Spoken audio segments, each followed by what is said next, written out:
Media के उत्ते viral भी किया और प्रधान श्रोमणी गुरुद्वारा प्रबंधक कमेटी को भी उन्होंने अपना अस्तीफा भेजा है। जो टिप्पणियां उन्होंने कीतियां गईयां ने, उन्होंने बच्चों ते कीतियां गईयां ने, परिवार ते कीतियां गईयां ने।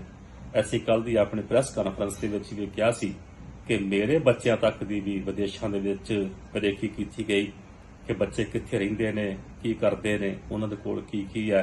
ये आप सरबत संगतां ने सुनिया और उस शख्स वालों विरसा सिंह वटोआ दे वालों लगातार कोई ना कोई पोस्टां पा के ते सिंह साहब जी नूं जलील करने का जिहड़ा यतन सी वो बाद दस्तूर जारी है। दास सेवादार श्री अकाल तख्त साहिब प्रधान श्रोमणी गुरुद्वारा प्रबंधक कमेटी नूं यह आदेश करदा है कि सिंह साहिब ज्ञानी हरप्रीत सिंह जी का जिहड़ा अस्तीफा है वो नामंजूर किया जाए, वो मंजूर नहीं करना चाहिए। और ज्ञानी हरप्रीत सिंह जी को अपील करता है कि वो अपने दिते हुए इस सेवा तो अस्तीफे ते मुड़ विचार जरूर करन। और जेकर ज्ञानी हरप्रीत सिंह जी होरां दा अस्तीफा प्रवान किया जाता है तो फिर असीं सारे ही अपने इस अहुदे तो दास भी जथेदार श्री अकाल तख्त साहिब जी की सेवादारी तो अस्तीफा देने वास्ते मजबूर होएगा। पंथ दे अंदर ऐसा घटनाक्रम शायद इतिहास दे विच पहली बार वापरिया कि किसी जथेदार दे परिवार दे उत्ते इन्नी वड्डी इल्जाम तराशी की गई है। किसी दे परिवार का जिहड़ा चीर हरण करने का जिहड़ा यतन है वो किया गया है। किसी दे परिवार ते किसी दे बच्चों ते धीआं दे उत्ते कोई गंदे कमेंट करने जिहड़े ने ये किसी सिख नूं शोभदे नहीं, क्योंकि सिख तां ऐसी कौम है कि जो बेगानियां दीआं धीआं नूं ज़ालमां दे कोलों छुड़ा के ते बा इज्जत उन्हां नूं घरां च पहुंचा के आया करदे सन।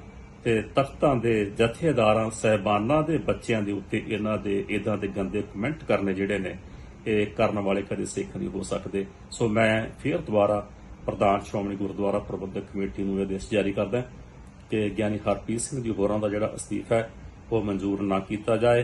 और ज्ञानी हरप्रीत सिंह जी होरां नूं अपील करदा कि वो दोबारा तो अपने अस्तीफे ते जरूर विचार करन। वाहिगुरू जी का खालसा, वाहिगुरू जी की फतेह। मीडिया के उत्ते वायरल भी किया और प्रधान श्रोमणी गुरुद्वारा प्रबंधक कमेटी को भी उन्होंने अपना अस्तीफा भेजा है। जो टिप्पणियां उन्होंने कीतियां गईयां ने, उन्होंने बच्चों ते कीतियां गईयां ने, परिवार ते कीतियां गईयां ने। ऐसी कल दी अपनी प्रेस कानफ्रेंस के विच भी कहा सी कि मेरे बच्चों तक की भी विदेशों के विच परेखी की गई कि बच्चे कित्थे रहिंदे ने, की करते ने, उन्होंने कोल की है। ये आप सरबत संगतां ने सुनिया और उस शख्स वालों विरसा सिंह वटोआ दे वालों लगातार कोई ना कोई पोस्टां पा के ते सिंह साहब जी नूं जलील करने का जिहड़ा यतन सी वो बाद दस्तूर जारी है। दास सेवादार श्री अकाल तख्त साहिब प्रधान श्रोमणी गुरुद्वारा प्रबंधक कमेटी को यह आदेश करता है कि सिंह साहिब ज्ञानी हरप्रीत सिंह जी का जिहड़ा अस्तीफा है वो नामंजूर किया जाए, वो मंजूर नहीं करना चाहिए।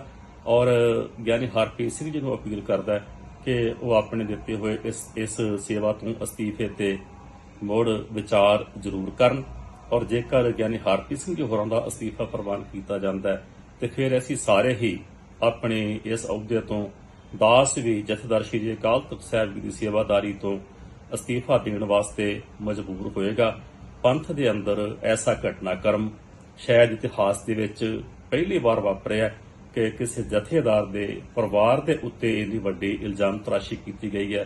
किसी दे परिवार का जिहड़ा चीर हरण करने का जिहड़ा यतन है वो किया गया है। किसी दे परिवार ते किसी दे बच्चों ते धीआं दे उत्ते कोई गंदे कमेंट करने जिहड़े ने ये किसी सिख नूं शोभदे नहीं, क्योंकि सिख तां ऐसी कौम है कि जो बेगानियां दीआं धीआं नूं ज़ालमां दे कोलों छुड़ा के ते बा इज्जत उन्हां नूं घरां च पहुंचा के आया करदे सन। ते तख्तां दे जथेदारां साहिबानां दे बच्चों के उत्ते इन्हां दे इदां दे गंदे कमेंट करने जिहड़े ने ये करने वाले कदे सिख नहीं हो सकते। सो मैं फिर दोबारा प्रधान श्रोमणी गुरुद्वारा प्रबंधक कमेटी को आदेश जारी करदा कि ज्ञानी हरप्रीत सिंह जी होरां दा जिहड़ा अस्तीफा है वो मंजूर ना किया जाए। और ज्ञानी हरप्रीत सिंह जी होरां नूं अपील करदा कि वो दोबारा तो अपने अस्तीफे ते जरूर विचार करन। वाहिगुरू जी का खालसा, वाहिगुरू जी की फतेह।